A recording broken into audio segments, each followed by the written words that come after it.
ಮುಖ್ಯಮಂತ್ರಿ ದಿವಂಗತ ಜಯಲಲಿತಾ ಅವರು ಈಗಾಗಲೇ ಜಯಲಲಿತಾ ಅವರ ಅಂತಿಮ ದರ್ಶನವನ್ನು ಪಡೆಯೋದಕ್ಕೆ ಸಹಸ್ರಾರು ಲಕ್ಷಾಂತರ ಸಂಖ್ಯೆಯಲ್ಲಿ ಜನ ಆಗಮಿಸ್ತಾ ಇದ್ದಾರೆ. ಒಂದು ಅಂದಾಜಿನ ಪ್ರಕಾರ ಸುಮಾರು 2 ಲಕ್ಷಕ್ಕೂ ಅಧಿಕ ಜನ ಈಗ ಅಂತಿಮ ದರ್ಶನವನ್ನು ಪಡೆಯೋದಕ್ಕೆ ರಾಜಾಜಿ ಮಾಲ್ಗೆ ಆಗಮಿಸಿದ್ದಾರೆ ಎನ್ನುವಂತಹ ಮಾಹಿತಿ ಇದೆ. ಕೆಲವರಿಗೆ ರಾಜಾಜಿ ಮಾಲ್ನಲ್ಲಿ ಒಂದು ವೇಳೆ ದರ್ಶನ ಲಭ್ಯವಾಗಲಿಲ್ಲ ಅಂತಂದ್ರೆ ಅವರನ್ನ ಮತ್ತೆ ನಾವು ಅಂತಿಮ ದರ್ಶನ ಮಾಡಲೇಬೇಕು ಅಂತಂದ್ರೆ ಮರೀನಾ ಬೀಚ್ ಬಳಿ ಹೋಗೋಣ, ಅಲ್ಲಿ ನೋಡೋಣ ಅಂತಂದ್ಬಿಟ್ಟು ಅಲ್ಲಿಯೂ ಕೂಡ ಜನರು ಸೇರ್ತಾ ಇದ್ದಾರೆ. ಆದರೆ ಅಲ್ಲಿ ಅಂತ್ಯ ಸಂಸ್ಕಾರದ ವಿಧಿವಿಧಾನ ಪೂರೈಸೋದಕ್ಕೆ ಯಾವುದೇ ತೊಂದರೆ ಆಗಬಾರದು ಅನ್ನೋ ಕಾರಣಕ್ಕೋಸ್ಕರ ಅಲ್ಲಿ 15,000ಕ್ಕೂ ಹೆಚ್ಚು ಜನ ಪೊಲೀಸರನ್ನ ನಿಯೋಜನೆ ಮಾಡಿ ಅಲ್ಲಿ ಯಾರೂ ಕೂಡ ಸಾರ್ವಜನಿಕರು ಬಂದು ಸೇರುವ ಹಾಗೆ ಮಾಡ್ತಾ ಇಲ್ಲ. ಅಲ್ಲಿ ಸ್ವಲ್ಪ ಜನರನ್ನ ಅವಾಯ್ಡ್ ಮಾಡ್ತಾ ಇದ್ದಾರೆ. ಸಾಧ್ಯವಾದಷ್ಟು ಯಾರಿಗೂ ನಿರಾಸೆ ಮಾಡಬಾರ್ದು ಅನ್ನೋದೇ ಅಲ್ಲಿನ ಪೊಲೀಸರ ಉದ್ದೇಶ ಕೂಡ ಆಗಿದೆ. ಹಾಗಾಗಿ ಬಂದವರೆಲ್ಲರಿಗೂ ಕೂಡ ಇಲ್ಲಿಯೇ ಅಂತಿಮ ದರ್ಶನಕ್ಕೆ ಸಕಲ ವ್ಯವಸ್ಥೆಯನ್ನು ಕೂಡ ಮಾಡಲಾಗಿದೆ. ಇದರ ಮಧ್ಯದಲ್ಲಿ ದೇಶದ ಪ್ರಧಾನಿಗಳಾದಂತಹ ನರೇಂದ್ರ ಮೋದಿ ಅವರು ಕೂಡ ಇನ್ನೇನು ಕೆಲವೇ ಕ್ಷಣಗಳಲ್ಲಿ ಅಲ್ಲಿಗೆ ಆಗಮಿಸ್ತಾರೆ ಎನ್ನುವಂತಹ ನಿರೀಕ್ಷೆ ಇದೆ. ರಾಷ್ಟ್ರಪತಿಗಳು ಕೂಡ ಬರುವಂತಹ ನಿರೀಕ್ಷೆ ಇದೆ. ಜೊತೆಗೆ ಅಕ್ಕಪಕ್ಕದ ರಾಜ್ಯಗಳ ಮುಖ್ಯಮಂತ್ರಿಗಳು, ಕರ್ನಾಟಕದಿಂದ ಸಿದ್ದರಾಮಯ್ಯನವರು, ಸೀಮಾಂಧ್ರದಿಂದ ಚಂದ್ರಬಾಬು ನಾಯ್ಡು ಅವರು, KCR ಚಂದ್ರಶೇಖರ್ ತೆಲಂಗಾಣ ಮುಖ್ಯಮಂತ್ರಿಗಳು ಅವರು ಕೂಡ ಆಗಮಿಸ್ತಕ್ಕಂಥ ನಿರೀಕ್ಷೆ ಇದೆ. ಆಮೇಲೆ ಚಿತ್ರೋದ್ಯಮದಲ್ಲೂ ಕೂಡ ಜಯಲಲಿತಾ ಅವರಿಗೆ ವಿಪರೀತವಾದಂತಹ ಸ್ನೇಹಿತರು ಇರೋದರಿಂದ ಕನ್ನಡ, ತೆಲುಗು, ತಮಿಳು ಇಂಡಸ್ಟ್ರಿಯ ಅನೇಕ ನಟ ನಟಿಯರು, ಖ್ಯಾತ ನಿರ್ಮಾಪಕರು, ನಿರ್ದೇಶಕರು ಎಲ್ಲರೂ ಕೂಡ ಬಂದು ಅಂತಿಮ ದರ್ಶನವನ್ನು ಪಡೆಯುವಂತಹ ಸಾಧ್ಯತೆ ಇದೆ. ನಿನ್ನೆ 11:30 ನಂತರ ಈ ಸುದ್ದಿ ಹೊರಬಿದ್ದಿದ್ದರಿಂದ ತಮಿಳುನಾಡಿನ ಬೇರೆ ಬೇರೆ ಭಾಗಗಳಲ್ಲಿ ಏನು ಜಯಲಲಿತಾ ಅವರ ಅಭಿಮಾನಿಗಳಿದ್ದಾರೆ ಅವರೆಲ್ಲರೂ ಕೂಡ ರಾತ್ರಿ ಹೊರಟಿದ್ದಾರೆ, ಕೆಲವರು ಬೆಳಗ್ಗೆ ಹೊರಟಿದ್ದಾರೆ, ಅವರೆಲ್ಲರೂ ಕೂಡ ಚೆನ್ನೈಗೆ ಬಂದು ಸೇರ್ತಾರೆ. ಹಾಗಾಗಿ ಈಗ ಇರುವಂತಹ ಜನಸಂಖ್ಯೆ ದುಪ್ಪಟ್ಟಾದರೂ ಕೂಡ ಆಶ್ಚರ್ಯ ಇಲ್ಲ ಅಂತ ಅನಿಸುತ್ತೆ. ಬಂದವರೆಲ್ಲರೂ ಕಣ್ಣೀರನ್ನು ಹಾಕ್ತಾ ಇದ್ದಾರೆ. ತಮಗೆ ಜಯಲಲಿತಾ ಅವರು ಕೊಟ್ಟಂತಹ ಕೊಡುಗೆಗಳು, ಅವರು ಮಾಡಿದಂತಹ ಸಹಾಯ ಎಲ್ಲವನ್ನ ನೆನಪಿಸ್ಕೊಳ್ತಾ ಇದ್ದಾರೆ. ಹಾಗಾಗಿ ಒಂದು ರೀತಿ ಈ ರಾಜಾಜಿ ಹಾಲ್ ಜನಸಂದಣಿಯಿಂದ ತುಂಬಿ ಹೋಗಿದೆ ಅಂತಲೇ ಹೇಳಬಹುದು.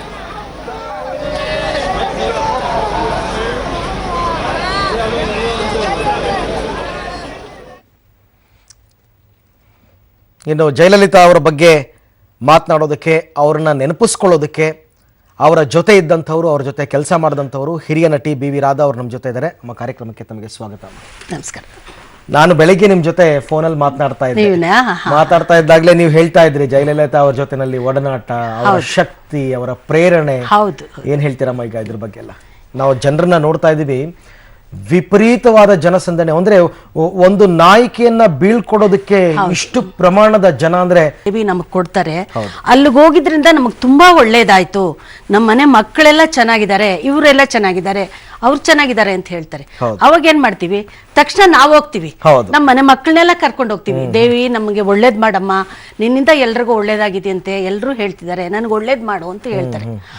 ಆ ತರ ಒಂದು ದೇವಿ ಉದ್ಭವ ಆಗಿದ್ದು ನಮ್ಮ ಜಯಲಲಿತಾ ಅವರು. ಅದರಿಂದ ತಮಿಳ್ನಾಡು ಜನ ಎಲ್ಲಾ ಕಡೆ ಜನನು ಆಕೆನ ದೇವಿ ಅಂತಾನೆ ಪೂಜಿಸ್ತಾರೆ ಹೊರತು ಒಬ್ಬ ಮನುಷ್ಯ ಅಂತ ಪೂಜಿಸ್ತಾ ಇಲ್ಲ, ದೇವಿ ಅಂತಾನೆ ಪೂಜಿಸ್ತಿದ್ದಾರೆ. ನಿಜವಾಗ್ಲು ಅವರು ಆ ದೇವಿ ಇನ್ನೂ ಇರಬೇಕಾಗಿತ್ತು.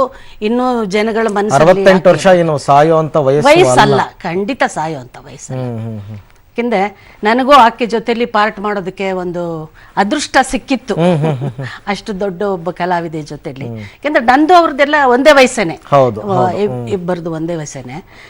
60ರ ದಶಕದಲ್ಲೇ ನೀವು ಅವ್ರ ಜೊತೆ ಅಭಿನಯಿಸಿದ್ರಿ? ಹೌದು, 64, 67ರಲ್ಲಿ ಓಕೌಂತಿ ಅಂತ ಒಂದು ಸಿನಿಮಾ ಬಂತು, ಹಿಂದಿನಲ್ಲಿ ಬಂತದ್ದು.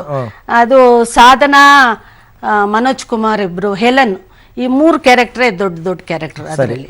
ಅದನ್ನ PS ವೀರಪ್ಪ ಅಂತ ಮದ್ರಾಸಲ್ಲಿ ಒಬ್ರಿದ್ರು, ಅವರು ಪ್ರೊಡ್ಯೂಸ್ ಮಾಡ್ತಿದ್ರು. ದೊಡ್ಡ ವಿಲ್ಲನ್ ಅವರು, ಆರ್ಟಿಸ್ಟ್ ಅವರು. ಸೊ ಜಯಲಲಿತಾ ಅವ್ರನ್ನ ಹೀರೋಯಿನ್ ಆಗಿ ಬುಕ್ ಮಾಡಿದ್ರು. ಜೈಶಂಕರ್ ಅಂತ ಹೊಸಬ್ರು, ಅವರನ್ನು ಅವಾಗ ಹೊಸಬ್ರು ಅವರು. ಜೈಶಂಕರ್ ಹೀರೋ ಪಾತ್ರ ಮಾಡಿದ್ರು. ಡಾನ್ಸರ್ ಹೆಲನ್ ಮಾಡಿದ್ರು ಆ ಕ್ಯಾರೆಕ್ಟರ್. ಹೆಲನ್ ಕ್ಯಾರೆಕ್ಟರ್ ಹೊಸಬ್ರು ಒಬ್ಬರು ಬೇಕು ಅಂತ ನನ್ನನ್ನು ಬುಕ್ ಮಾಡಿದ್ರು. ಈ 3 ಕ್ಯಾರೆಕ್ಟರ್ನು. ಸೊ ನನಗೆ ಅವ್ರಿಗೆ ಇದು ಸೆಟ್ ಅಲ್ಲಿ ಸಂಬಂಧ ಇಲ್ಲ, ಮತ್ತೆ ಸೀನು ಯಾವ್ದು ಇಲ್ಲ, ಇಬ್ರು ನಿಂತ್ಕೊಂಡು ಪಾರ್ಟ್ ಮಾಡೋದಾಗ್ಲಿ ಏನಿಲ್ಲ. ಬಟ್ ಏನು ಅಂತಂದ್ರೆ ನಮ್ಮ ಸೀನು ಆದ್ಮೇಲೆ ಪಕ್ಕದಲ್ಲೇ ಅವರು ಸೆಟ್ ಇತ್ತು, ಅವ್ರ ಸೀನ್ ಬರೋದು. ನಂದು ಶೂಟಿಂಗ್ ಮುಗಿದ್ಮೇಲೆ ನಾನು ಅಲ್ಲಿ ಹೋಗಿ ಕೂತ್ಕೋತಾ ಇದ್ದೆ. ಅವ್ರ ತಾಯಿ ಜೊತೆಲಿ ಬರ್ತಾ ಇದ್ರು ಅವಾಗ. ಸೊ ಅವ್ರನ್ನ ಪರಿಚಯ ಮಾಡ್ಕೊಂಡು ಮಾತಾಡ್ತಾ ಇದ್ವಿ. ಚೆನ್ನಾಗಿ ಮಾತಾಡ್ತಿದ್ರು. ಅವಾಗ್ಲೇನೆ ತುಂಬಾ ಸ್ಟೈಲು. ಅವ್ರು ನೋಡೋದಕ್ಕೆ ಒಂದು ನೋಡ್ಬೇಕು ಅನ್ಸುದು ಜಯಲಲಿತಾ. ಮತ್ತೆ ತುಂಬಾ ಚೆನ್ನಾಗಿ ನಡ್ಕೊಂಡು ಬರೋರು, ತುಂಬಾ ಚೆನ್ನಾಗಿ. ಮತ್ತೆ ಅವಾಗ್ಲೇ ಅವ್ರಿಗೆ ಒಬ್ಬ ಆರ್ಟಿಸ್ಟ್ ಅನ್ನೋದಕ್ಕಿಂತ ಒಬ್ಬ ದೊಡ್ಡ ವ್ಯಕ್ತಿ ಹೇಗ್ ನಡ್ಕೋತಾ ಇದ್ರು, ಹೇಗ್ ಮಾತಾಡ್ತಿದ್ರು, ಹೇಗ್ ನೋಡ್ತಿದ್ರು, ಆ ಒಂದು ಲುಕ್ ಇತ್ತು ಅವ್ರ ಹತ್ರ. ನಾನು ಅವ್ರನ್ನ ಸೆಕೆಂಡ್ ಟೈಮ್ ಮೀಟ್ ಮಾಡಿದಾಗ ಅವ್ರಿಗೆ ಹೇಳ್ದೆ, ಬನ್ನಿ ರಾಧಾ, ಹೆಚ್ಚು ಮಾತಾಡ್ತಾ ಇರ್ಲಿಲ್ಲ. ಹೇಗಿದ್ದೀರಾ? ಚೆನ್ನಾಗಿದ್ದೀನಿ. ನೀವು ಹೇಗಿದ್ದೀರಾ? ಚೆನ್ನಾಗಿ. ಇಲ್ಲ, ನಿಮ್ಮನ್ನು ನೋಡಿದ್ರೆ ನನಗೆ ಆರ್ಟಿಸ್ಟು ಅನಿಸ್ತಾ ಇಲ್ಲ, ಯಾರೋ ಒಬ್ರು ಮಹಾರಾಜರು ಇರ್ಬೋದು, ಒಬ್ಬ ದೊಡ್ಡ ಮಿನಿಸ್ಟ್ರಿ ಇರ್ಬೋದು, ಇನ್ನೂ ದೊಡ್ಡವ್ರು ಇರ್ಬೋದು, ಆ ಥರ ನನಗೆ ಅನಿಸ್ತಾ ಇದೆ ನನಗೆ. ಯಾಕೆಂದರೆ ನೀವು ಬರೋದು, ಆಮೇಲೆ ಜನಗಳನ್ನ ಹೀಗೆ ನೋಡೋದು, ಅಷ್ಟೇ ಮಾತಾಡೋದು, ಎಷ್ಟು ಬೇಕೋ ಅಷ್ಟೇ ಮಾತಾಡ್ತಿದ್ರು, ಹೆಚ್ಚು ಮಾತಾಡ್ತಾ ಇರಲಿಲ್ಲ ಯಾರ ಹತ್ರನೂ. ಅಂದ್ರೆ ಒಂದು ನಾಯಕಿಯ ಗುಣಲಕ್ಷಣಗಳು ಆಗ್ಲೇ ಕಾಣ್ತಾ ಇತ್ತು ಅವರು. ಹೌದು ಹೌದು, ಕಾಣ್ತಾ ಇತ್ತು. ನಾನು ಹೇಳಿದ್ದೀನಿ ಅವ್ರ ಹತ್ರ. ನನ್ನ ಸೆಟ್ಟಲ್ಲಿ 2ನೇ ಸಲ ಅವ್ರು ನೋಡೋಕೆ ಸೆಟ್ಗೆ ಹೋದಾಗ ಶಿವಾಜಿ ಗಣೇಶನ್ ಜೊತೆಲಿ ಪಾರ್ಟ್ ಮಾಡ್ತಿದ್ರು ಅವರು. ನಾನು ಗಾಂಧಿನಗರ ಅನ್ನೋ ಸಿನಿಮಾದಲ್ಲಿ ನಾನು ಪಾರ್ಟ್ ಮಾಡ್ತಿದ್ದೆ. ರಾಜ್ಕುಮಾರ್ ಅವರು, ಕಲ್ಪನಾ ಅವರು ಎಲ್ಲ ಆರ್ಟಿಸ್ಟ್ ಇದ್ರು. ಬ್ರೇಕಲ್ಲಿ ನಮ್ಮ ಮೇಕಪ್ ಮೆನ್ ಬಂದು ಹೇಳ್ದ, ಅಮ್ಮ ಜಯಲಲಿತಾ ಅವರು ವಾಹಿನಿ ಸ್ಟುಡಿಯೋದಲ್ಲಿ ಶೂಟಿಂಗ್ ನಡೀತಾ ಇದೆ, ಅವ್ರಿಗೂ ಶಿವಾಜಿ ಗಣೇಶನ್ ಅವ್ರಿಗೂ ನೀವು ಬೇಕಾದ್ರೆ ಹೋಗಿ ನೋಡ್ಬೋದು ಅಂತ ಹೇಳ್ದ. ನಾನು ಕೇಳ್ತೀನಿ, ಬ್ರೇಕಲ್ಲಿ ಹೋಗಿ ನೋಡ್ತೀನಿ ಅಂತ ಹೇಳಿದೆ. ನಾನು ಬ್ರೇಕ್ ಆದ್ಮೇಲೆ ಇಲ್ಲಿ ಹೇಳ್ಬಿಟ್ಟು ಅಲ್ಲಿ ಹೋದೆ. ಅಲ್ಲಿ ಹೋದ್ಮೇಲೆ ಸಾಧಾರಣವಾಗಿ ನೋಡೋದಕ್ಕೆ ಯಾರನ್ನೂ ಅಲೋ ಮಾಡ್ತಾ ಇರಲಿಲ್ಲ. ಅವಾಗ ಮತ್ತೆ ನಾನು ಈ ಥರ ಬಿ ವಿ ರಾಧಾ ಬಂದಿದ್ದಾರೆ ಆರ್ಟಿಸ್ಟು ಅಂತೆಲ್ಲ ಹೇಳಿದ್ಮೇಲೆ ಆಮೇಲೆ ಮೇಕಪ್ ರೂಮ್ ಕರ್ಕೊಂಡೋಗಿ ಕುಂಡಿಸ್ಕೊಂಡು, ಹೇಗಿದ್ದೀರಾ, ಏನು ಊಟ ಮಾಡಿದ್ರಾ ಏನು ಅಂತೆಲ್ಲ ಕೇಳಿದ್ರು. ಎಲ್ಲ ಆಯ್ತು, ಊಟ ಹೇಗಿದ್ದೀರಾ ನೀವು? ಚೆನ್ನಾಗಿದ್ದೀನಿ. ನಾನು ಯಾವ ಸಿನಿಮಾದಲ್ಲಿ ಪಾರ್ಟ್ ಮಾಡ್ತಿದ್ದೀರಾ? ಕನ್ನಡದಲ್ಲ. ಯಾಕೆ ತಮಿಳ್ನಲ್ಲಿ ಮಾಡಲಿಲ್ಲ ಮತ್ತೆ ಅಂತ ಹೇಳಿದ್ರು. ಇಲ್ಲ, ಮಾಡ್ತೀನಿ ಅಂತ ಹೇಳಿದೆ. ಸೊ ಅಷ್ಟು ಒಂದು 10 ನಿಮಿಷ ಅಷ್ಟೇನೆ. ಮತ್ತೆ ಮೇಕಪ್ ಕೂತ್ಕೋಬೇಕಾಗಿತ್ತು. ಅವ್ರು ಮಾತಾಡ್ಬಿಟ್ಟು ಟೀ ತರಿಸ್ಕೊಟ್ರು, ಕುಡ್ದು ಅವಾಗ ಈ ಮಾತು ನಾನು ಹೇಳಿದೆ ಜಯಲಲಿತಾ. ಇಲ್ಲ ಲಲಿತಾ, ನೋಡಿ ನಿಮ್ಮನ್ನು ನೋಡ್ತಾ ಇದ್ರೆ ನನಗೆ ಬೇರೆ ಏನೋ ಕಾಣಿಸ್ತಾ ಇದೆ ನಿಮಗೆ. ನೀವು ಸಾಧಾರಣ ಒಬ್ಬ ಹೀರೋಯಿನ್, ಒಬ್ಬ ಆರ್ಟಿಸ್ಟ್ ಬರೋ ತರ ನೀವು ಬರ್ತಾ ಇರ್ಲಿಲ್ಲ. ಮತ್ತೆ ಮಾತಾಡೋದಾಗ್ಲಿ, ಮತ್ತೆ ಒಬ್ಬರನ್ನ ನೋಡೋದಾಗ್ಲಿ, ಇದೆಲ್ಲ ಆ ಥರ ಇರ್ಲಿಲ್ಲ. ಯಾರೋ ದೊಡ್ಡ ವ್ಯಕ್ತಿಗಳನ್ನ ನೋಡಿದ್ರೆ ಸುಮ್ಮನೆ ರಮಣಿ ತಮಾಷೆ ಮಾಡಬೇಡ ಅಂತ ಹೇಳಿದ್ರು.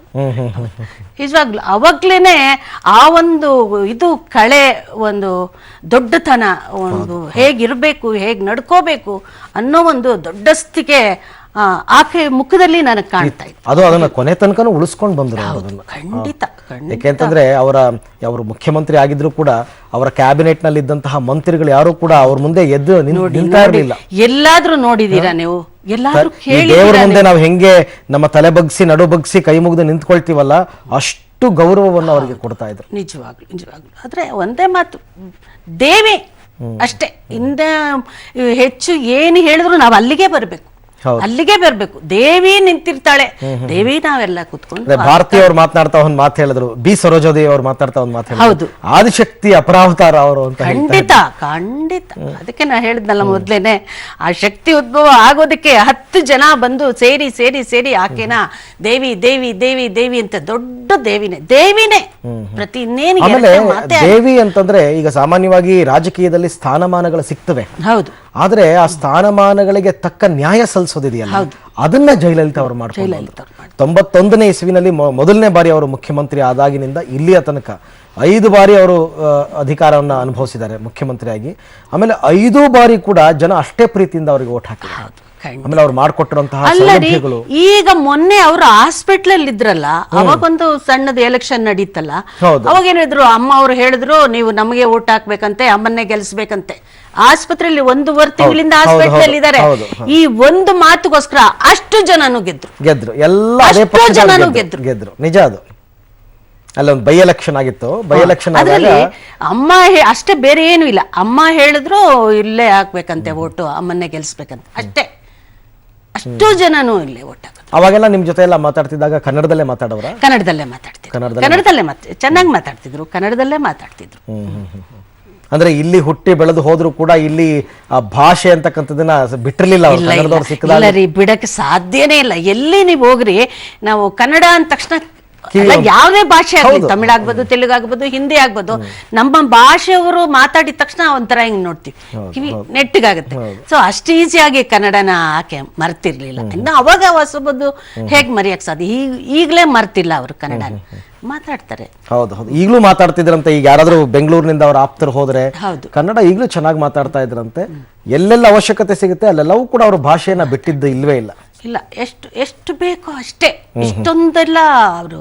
ಎಸ್, ರಾಷ್ಟ್ರಪತಿ ಪ್ರಣಬ್ ಮುಖರ್ಜಿ ಅವರು ಕೂಡ ಜಯಲಲಿತಾ ಅವರನ್ನ ನೆನಪಿಸ್ಕೊಳ್ತಾರೆ. ಅದು ಹೌಸ್ ಲೀಡರ್ ಆಗಿದ್ದಾಗ ಹೇಗಿತ್ತು ಅವರ ಜೊತೆನ ಒಡನಾಟ ಅನ್ನೋದ್ರ ಬಗ್ಗೆ ಮಾತನಾಡಿದ್ರು. ಅವರ ಆತ್ಮಕ್ಕೆ ಶಾಂತಿ ಸಿಗಲಿ ಅಂತ ನಾನು ದೇವರಲ್ಲಿ ಕೇಳ್ಕೊಳ್ತೀನಿ ಅಂತ ಕೂಡ ಹೇಳಿದ್ರು. ರಾಷ್ಟ್ರಪತಿ ಅವರು ಕೂಡ ಬಹುತೇಕ ಇವತ್ತು ಚೆನ್ನೈಗೆ ಬರುವಂತಹ ನಿರೀಕ್ಷೆ ಇದೆ ಜಯಲಲಿತಾ ಅವರ ಅಂತಿಮ ದರ್ಶನವನ್ನ ಪಡೆಯೋದಕ್ಕೆ.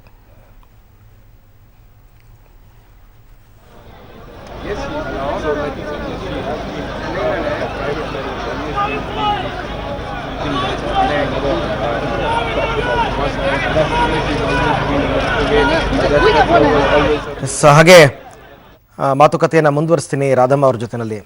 ಒಂದು ಇಂಟರ್ವ್ಯೂನಲ್ಲಿ ಅಮ್ಮ ಜಯಲಲಿತಾ ಅವ್ರು ಹೇಳ್ತಾರೆ, ನಾನು ಚಿತ್ರರಂಗಕ್ಕಾಗಲಿ ಅಥವಾ ರಾಜಕೀಯಕ್ಕಾಗಲಿ ಇಷ್ಟಪಟ್ಟು ಬಂದವಳಲ್ಲ, ನನ್ನನ್ನು ತಳ್ಳಿದ್ರು.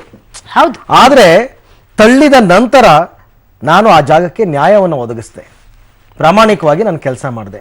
ಚಿತ್ರರಂಗಕ್ಕೂ ಕೂಡ ನಾನು ಹಾಗೆ ಬಂದೆ, ರಾಜಕೀಯಕ್ಕೂ ಕೂಡ ನಾನು ಹಾಗೆ ಬಂದೆ. ಆಮೇಲೆ ಒಂದು ಸರ್ತಿ 91ರಲ್ಲಿ ಅವರು ಮುಖ್ಯಮಂತ್ರಿ ಆದ ನಂತರ ತಮಿಳುನಾಡಿನ ಜನತೆಗಳಿಗೆ ಒಬ್ಳು ಹೆಣ್ಣು ಮಗಳು ಇವಳು ಮುಖ್ಯಮಂತ್ರಿ ಆಗಿದ್ದಾಳೆ, ಏನ್ ಮಾಡಬಲ್ಲಳು ಇವಳು ಅಂತಕ್ಕಂಥ ಒಂದು ಕೇವಲವಾಗಿ ಏನ್ ಮಾಡೋದಕ್ಕೆ ಸಾಧ್ಯ. ಅವಾಗೆಲ್ಲ ಘಟಾನುಘಟಿಗಳಿದ್ರು, MGR ಅವರಿದ್ರು, ಅವ್ರು ತೀರೋಗಿದ್ರು, ಕರುಣಾನಿಧಿ ಇದ್ರು, ಅವರೆಲ್ಲರೂ ಮುಖ್ಯಮಂತ್ರಿಗಳಾಗಿದ್ದಂಥವ್ರು. ಅಂಥದ್ರಲ್ಲಿ ಜಯಲಲಿತಾ ಅವರು ಮುಖ್ಯಮಂತ್ರಿ ಆಗಿದ್ದಾರೆ, ಏನ್ ಮಾಡಬಲ್ಲರು. ಆದರೆ ಒಂದೇ ವರ್ಷದಲ್ಲಿ, ಕೇವಲ ಒಂದು ವರ್ಷದಲ್ಲಿ ಆ ಜನರಲ್ಲಿದ್ದಂತಹ ಅನುಮಾನವನ್ನೆಲ್ಲವನ್ನ ತೆಗೆದುಹಾಕ್ಬಿಟ್ರು. ಅದರಲ್ಲೂ ಅವರ ಕಾಳಜಿ ಇದ್ದಿದ್ದು ಬಡ ಜನತೆಯ ಮೇಲೆ. ಅದು ಅವರನ್ನ ಇಲ್ಲಿ ತನಕ ಕೈ ಹಿಡಿತು ಅಂತ ನನಗೆ ಅನ್ಸುತ್ತೆ. ಖಂಡಿತ ಖಂಡಿತ. ಯಾಕೆಂತಂದ್ರೆ ಬರೀ ಮೈಕ್ ಮುಂದೆ ನಿಂತ್ಕೊಂಡು ಭಾಷಣ ಮಾಡಂತವ್ರು 108 ಜನ ಸಿಗ್ತಾರೆ ನಮ್ಗೆ, ನಾನು ಹಾಗೆ ಮಾಡ್ತೀನಿ ಹೀಗೆ ಮಾಡ್ತೀನಿ ಅಂತ. ಅಂದಿದ್ದನ್ನ ಅನುಷ್ಠಾನಕ್ಕೆ ತಂದವರು ಕೂಡ ಅವರೇ. ಇವತ್ತೊಂದು ದಿವಸ ನೀವು ಅಲ್ಲಿ ಅಷ್ಟು ಜನ ನೋಡ್ತಾ ಇದ್ದೀರಲ್ಲ, ಅಷ್ಟು ಜನರಲ್ಲಿ ಅರ್ಧಕ್ಕಿಂತ ಹೆಚ್ಚು ಜನ ಹೆಂಗಸರೇ ಇದ್ದಾರೆ. ಹೌದು, ಹೆಂಗಸರಿದ್ದಾರೆ. ಆಮೇಲೆ ಅವ್ರು ಕೊಟ್ಟಂತಹ ಸವಲತ್ತುಗಳು, ಅವ್ರು ಮಾಡಿಕೊಟ್ಟಂತಹ, ಈಗ ನೋಡಿ ನೀವು ನೋಡ್ರು ನಿಮ್ಗೂ ಗೊತ್ತಿರಬಹುದು, ಅಮ್ಮ ಕ್ಯಾಂಟೀನ್ ಅಂತ ಮಾಡ್ಕೊಟ್ಟು 5 ರೂಪಾಯಿಗೆ ಹೊಟ್ಟೆ ತುಂಬಾ ತಿಂಡಿ. ನೋಡಿ ಎಲ್ಲಿಂದ ಸಾಧ್ಯ, ಎಲ್ಲಿ ಸಾಧ್ಯ? 5 ರೂಪಾಯಿ ಹೊಟ್ಟೆ ತುಂಬಾ ಊಟ. ಆಮೇಲೆ ಅಮ್ಮ ಮೆಡಿಕಲ್ ಸ್ಟೋರ್ಸ್ ಅಂತ ಮಾಡಿದ್ದಾರೆ. ಅಲ್ಲಿ ಹೋದ್ರೆ ನಿಮಗೆ ಮಾಮೂಲಿ ಮೆಡಿಕಲ್ ಸ್ಟೋರ್ ಅಲ್ಲಿ ಸಿಗುವಂತ ಮೆಡಿಸನ್ 75% ಡಿಸ್ಕೌಂಟ್. ಯಾರಿಗೆ ಈ BPL ಕಾರ್ಡ್ ಇರೋಂಥವ್ರಿಗೆ, ಬಿಲೋ ಪಾವರ್ಟಿ ಲೈನ್ ಇರ್ತಕ್ಕಂಥವ್ರಿಗೆ 100 ರೂಪಾಯಿ ಮಾತ್ರೆಗೆ 25 ರೂಪಾಯಿ ಅಷ್ಟೇ. ಅಮ್ಮ ಮೆಡಿಕಲ್ ಸ್ಟೋರ್ಸ್ ಮಾಡಿದ್ರು. ಅಮ್ಮ ಸಿಮೆಂಟ್ ಅಂತ ಮಾಡಿದ್ರು, ಬಡವರಿಗೆ ಮನೆ ಕಟ್ಕೊಳ್ಳೋದಕ್ಕೆ 75% ಅಲ್ಲಿ ಡಿಸ್ಕೌಂಟ್ ಅಲ್ಲಿ ಸಿಮೆಂಟ್ ಕೊಟ್ರು. ಹೀಗೆಲ್ಲ ಮಾಡಿದಾಗ ಏನಾಗುತ್ತೆ, ಸಹಜವಾಗಿಯೇ ಜನರ ಮನಸ್ಸಲ್ಲಿ ಅವ್ರು ಕೂತ್ಬಿಡ್ತಾರೆ. ನನ್ಗನ್ಸುತ್ತೆ ಅವರ ತಾಯಿ ಸತ್ತಾಗ್ಲೂ ಜನ ಎಷ್ಟು ದುಃಖ ಪಟ್ಟಿರ್ತಾರೋ ಇಲ್ವೋ ಗೊತ್ತಿಲ್ಲ. ಇಲ್ಲ ಖಂಡಿತ ಸಾಧ್ಯ ಇಲ್ಲ. ಅಯ್ಯೋ, ಅಲ್ಲ, ಬೇರೆ ಊರಿಗೆ ಬದುಕಕ್ಕೆ ಹೋಗಿದ್ದ ಜನಗಳೆಲ್ಲ ಜಯಲಲಿತಾ ಬಂದ ಮೇಲೆ, ಜಯಲಲಿತಾ ಇಷ್ಟೊಂದು ಅನುಕೂಲ ಮಾಡಿಕೊಟ್ಟ ಮೇಲೆ ಬೇರೆ ಊರುಗಳನ್ನೆಲ್ಲ ಬಿಟ್ಟು ತಮ್ಮ ಊರುಗಳಿಗೆ ಬಂದು ಸೇರ್ಬಿಟ್ಟು ಎಲ್ಲರೂ ತಮಿಳುನಾಡಿಂದ ಗುಳೆ ಹೋದವರೆಲ್ಲ ತಮಿಳ್ನಾಡಿಗೆ ಇವಾಗ ಬಂದು ಸೇರಿದ್ರು. ಪ್ರತಿಯೊಬ್ರು ಎಲ್ಲಾದ್ರೂ ನೋಡಿ ನೀವು ಎಲ್ಲಿದೆ ಅಂತಂದ್ರೆ ಕೆಲ್ಸಕ್ಕೆ ಬರ್ತಾರೆ, ಕೆಲಸ ಇಲ್ಲಿ ಇರುತ್ತೆ, ಬಟ್ ಅವ್ರದ್ದು ಏನಿದೆಯೋ ಅದೆಲ್ಲ ಬೆಂಗಳೂರಲ್ಲಿ ಇರ್ತಕ್ಕಂತ ತಮಿಳಿಗರು ಹಾಗೆ ಅಮ್ಮ. ಅವ್ರೇನಂದ್ರೆ ಇಲ್ಲಿ ಜೀವನಕ್ಕೋಸ್ಕರ ಬಂದಿರ್ತಾರೆ, ಆದ್ರೆ ಅವರ ವೋಟಿಂಗ್ ಪವರ್ ಅಲ್ಲೇ ಇರುತ್ತೆ. ಅವರು ಎಲೆಕ್ಷನ್ ಟೈಮ್ ಅಲ್ಲಿ ಹೋಗಿ ತಮಿಳ್ನಾಡಲ್ಲಿ ವೋಟ್ ಹಾಕ್ಬಿಟ್ಟು ಬರ್ತಾರೆ. ಆಮೇಲೆ ಇವತ್ತು ಎಸ್ಪೆಷಲಿ ಬೆಂಗಳೂರಿನ ಶ್ರೀರಾಮ್ಪುರ, ಓಕ್ಲಿಪುರಂ, ಇಲ್ಲೆಲ್ಲ ಒಂದ್ ರೀತಿ ಸೂತಕದ ವಾತಾವರಣ ಅಂತ ನಮ್ಮ ರಿಪೋರ್ಟರ್ಸ್.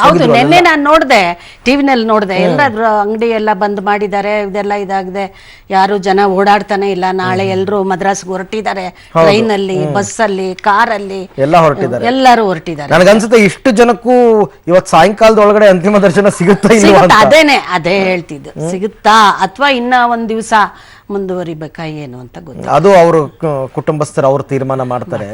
ಸಾಮಾನ್ಯ ಆಮೇಲೆ ನೀವು 3 ದಿವಸ ಇಟ್ಕೊಂಡ್ರು ಕೂಡ ಜನ ಬರ್ತಾರಮ್ಮ, ಇದೇ ಪ್ರಮಾಣದಲ್ಲಿ ಬರ್ತಾರೆ. ಹಂಗನ್ಬಿಟ್ಟು ಈ ಅಂತ್ಯ ಸಂಸ್ಕಾರದ ವಿಧಿವಿಧಾನಗಳನ್ನೆಲ್ಲ ಡಿಲೇ ಮಾಡೋ ಹಾಗೂ ಇಲ್ಲ.